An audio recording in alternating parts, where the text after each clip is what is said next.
morning to all of you. Welcome to my YouTube channel Paramount English Study with Rajan sir. Here I have brought here new topic, new video for you.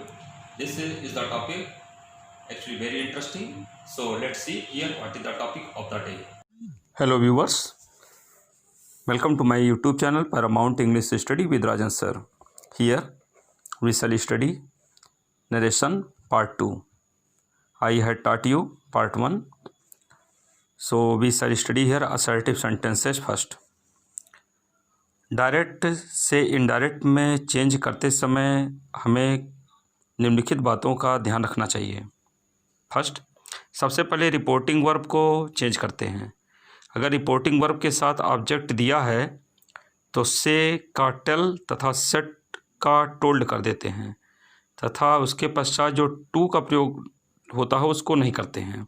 जैसे set to लिखा हो या से to लिखा हो तो से to को जब आप टेल कर देंगे या सेट टू को टोल्ड कर देंगे, इस तरह का चेंज करेंगे. Example, they said to me you can not play with us. They said to me comma inverted comma you can not play with us full stop inverted comma close. तो इसका narration change करते हैं. आप लिखते हैं they tell मी, से to को tell me कर देंगे tell. They tell me that, conjunction लगाते हैं connector that. Comma inverted comma को हटाने के लिए असर्टिव में किस कनेक्टर का यूज़ करते हैं हम लोग? दैट का. तो दैट का प्रयोग आप करेंगे. They tell me that I you will be converted according to object of the reporting verb. तो रिपोर्टिंग वर्ब का ऑब्जेक्ट मी है. दे से टू मी, दे टेलर है, मी लिसनर है. तो यहाँ पर यू विल जो चेंज होगा वो मी के अकॉर्डिंग होगा, क्योंकि यू सेकंड पर्सन होता है और सेकंड पर्सन हमेशा ऑब्जेक्ट के अनुसार चेंज होता है. और जबकि जो फर्स्ट पर्सन होता है जैसे आई और वी, वो रिपोर्टिंग वर्ब के सब्जेक्ट के अनुसार चेंज होता है. तो they said to me you can not play with us, तो इसको आप लिखते हैं they tell me that I can not play with them. Next, he said to me I write a letter. He said to me comma inverted comma I write a letter full stop inverted comma close. अब इसको आप जब change करते हैं तो लिखते हैं said to आया है ना, तो ही सेड टू मी का ही टोल्ड मी. उसके बाद कनेक्टर कामा इनवर्टेड कामा को हटाएंगे तो दैट हो गया. फिर आई को कन्वर्ट करेंगे सब्जेक्ट के अनुसार, तो ही दिया है तो ही हो गया. तो ही राइट का सेकंड फॉर्म पास्ट टेंस में कर देंगे तो हो जाएगा रोट. उसके बाद हो जाएगा अ लेटर, उसके बाद फुल स्टॉप.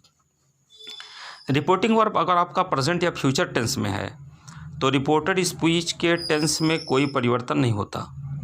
लेकिन अगर रिपोर्टिंग वर्ब आपका पास्ट टेंस में है तो रिपोर्टेड स्पीच का जो टेंस है वो चेंज हो जाता है. इस चीज़ का ध्यान देंगे. अगर रिपोर्टिंग वर्ब के पश्चात ऑब्जेक्ट ना दिया हो तो से या सेड को ज्यों का त्यों ही रहने देते हैं, उसमें चेंजिंग नहीं होती. जैसे they say comma inverted comma you can not play with us, तो इसको आप कैसे लिखते हैं इनडायरेक्ट में? They say that he can not play with them. अब यू पता नहीं है कि कौन है, तो ही भी कर सकते हैं, सी भी कर सकते हैं, आई भी कर सकते हैं. तो क्या हो गया? They say that he can not play with them. Next, he said I write a letter. तो ही सेड के बाद कामा इनवर्टेड कामा है, I write a letter full stop inverted comma close. तो इसको चेंज करेंगे तो he said that, तुरंत that हो गया क्योंकि सेड तो आया नहीं था कि टोल्ड कर दें. He said that he write का wrote a letter full stop. Comma तथा इनवर्टेड कामा को हटाकर दैट का प्रयोग करते हैं, जैसा आपने बता दिया आपको. इनवर्टेड कामा के अंदर आए वाक्य के प्रथम शब्द को स्मॉल लेटर में लिखते हैं. केवल प्रॉपर नाउन अगर है तो उसको हम कैपिटल लेटर में लिख देते हैं. जैसे किसी का नाम आ गया राम, मोहन, सीता, लखनऊ, कानपुर, इस तरह से, India, America, Ganga. Question next, अगर डायरेक्ट स्पीच का रिपोर्टिंग पार्ट वाक्य के बीच में या अंत में दिया हो तो इनडायरेक्ट में चेंज करते समय उसे पहले लगाते हैं. जैसे डायरेक्ट में my sons said the old farmer I am planting these mango trees for you. तो इनडायरेक्ट में चेंज होगा the old farmer told his sons that he was planting. These का क्या हो जाता है? Those mango trees for them. ऐसे ही the son said the teacher gives us heat and light. अब यहाँ पर चूंकि आप जानते हैं यूनिवर्सल ट्रुथ है. यूनिवर्सल ट्रुथ में आप जानते हैं कि टेंस नहीं चेंज होता, चाहे रिपोर्टिंग वर्ब पास्ट टेंस में ही क्यों न दिया हो. हैबिट हो, हैबिचुअल चीज़ हो, फैक्ट्स कोई हो, कोई आंकड़ा हो या कोई यूनिवर्सल ट्रुथ हो, तो इस कंडीशन में हम लोग रिपोर्टेड स्पीच के टेंस में चेंजिंग नहीं करते। Example, the sun comma inverted comma said the teacher comma inverted comma gives us heat and light. Teacher ने कहा सूरज हमें प्रकाश देता है, गर्मी देता है। तो इनडायरेक्ट क्या बनेगा, the teacher said that the sun gives us heat and light. अब गिव्स हो गया तो गिव्स का गिव नहीं किए क्योंकि यूनिवर्सल ट्रूथ है। इसी तरह से आप जब इसको चेंज करते हैं, द ओल्ड ओमेन सेड, यदि इन्वर्टेड कामा के अंदर संबोधन के शब्द का प्रयोग किया गया हो एड्रेस का, तो उसको ऑब्जेक्ट बनाकर ही लगाते हैं या फिर एड्रेसिंग एज के पश्चात लिखते हैं या रखते हैं। जैसे the old woman said comma inverted comma children I love you very much. तो इनडायरेक्ट बनेगा the old woman told the children that she loved them very much. ऐसे next example, my dear daughter said she I shall give you a new frock. Indirect change होगा, addressing her as her dear daughter, यहाँ addressing कर देंगे, अपनी लड़की की तरह उसको संबोधित करते हुए बोल रहा है। Addressing her as her dear daughter she said that she would give her a new frock. तो इस तरह से रिपोर्टेड स्पीच में वेल आ गया या यू सी आ गया आदि शब्दों का अगर प्रयोग हुआ है तो इनडायरेक्ट स्पीच में परिवर्तन करते समय इस वर्ड को हम हटा देते हैं। Example, my teacher said well Shyam you can go after this period. तो जगह my teacher told Shyam that he could go after that period, well हटा देते हैं। ऐसे ही आप लोग जानते हैं जैसे कि टेंस का जो चेंजिंग होता है प्रोनाउन के अनुसार, first person, second person, third person. तो फर्स्ट पर्सन आपको बता ही दिए आई वी होता है, तो वो रिपोर्टिंग वर्ब के सब्जेक्ट के अनुसार चेंज होगा।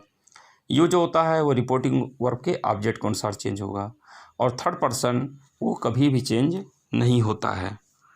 और आप लोगों को जो प्रोनाउन के अलावा और भी कुछ चेंज करने के लिए आते हैं उसमें आप लोग ध्यान रखिएगा। जैसे कि दिस है तो दिस का क्या हो जाता है, दैट हो जाता है। दीज का क्या हो जाता है, दोज हो जाता है। हियर का क्या हो जाता है, देयर हो जाता है। नाउ का क्या होता है, देन होता है। टुडे का दैट डे, टू नाइट का दैट नाइट, लास्ट नाइट का the previous night, last week का the previous week, next week का, नेक्स्ट डे का the following day, next week का द फॉलोइंग वीक। मतलब नेक्स्ट आएगा द फॉलोइंग करते जाएंगे और लास्ट आएगा तो प्रीवियस करते जाएंगे। एस्टरडे का द प्रीवियस डे, टुमारो का द नेक्स्ट डे, एगो का बिफोर, कम का गो, लेकिन ये निकट के लिए केवल होता है कम का गो, जस्ट का देन, हीथर का थीथर, दस का सो, THUS, 10 का सो होता है। हेंस का थेंस, HENCE, हेंस मतलब होता है यहाँ से, और THENCE, थेंस मीन्स होता है वहाँ से। और नाउ का देन, नाउ का भी देन होता है, जस्ट का भी देन होता है।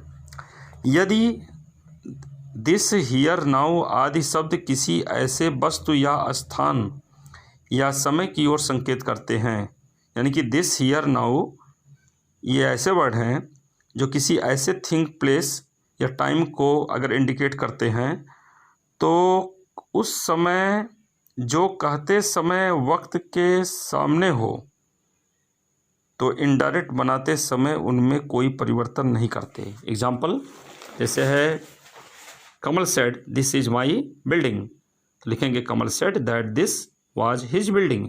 यहाँ दिस को हमने दिस ही रखा, इसको हमने दैट चेंज नहीं किया। कभी कभी जब रिपोर्टेड स्पीच में वी समस्त मानव जात के लिए प्रयोग किया जाता है, यानी कि पूरी ह्यूमन कम्युनिटी के लिए, तो वहाँ पर हम इसे नहीं चेंज करते।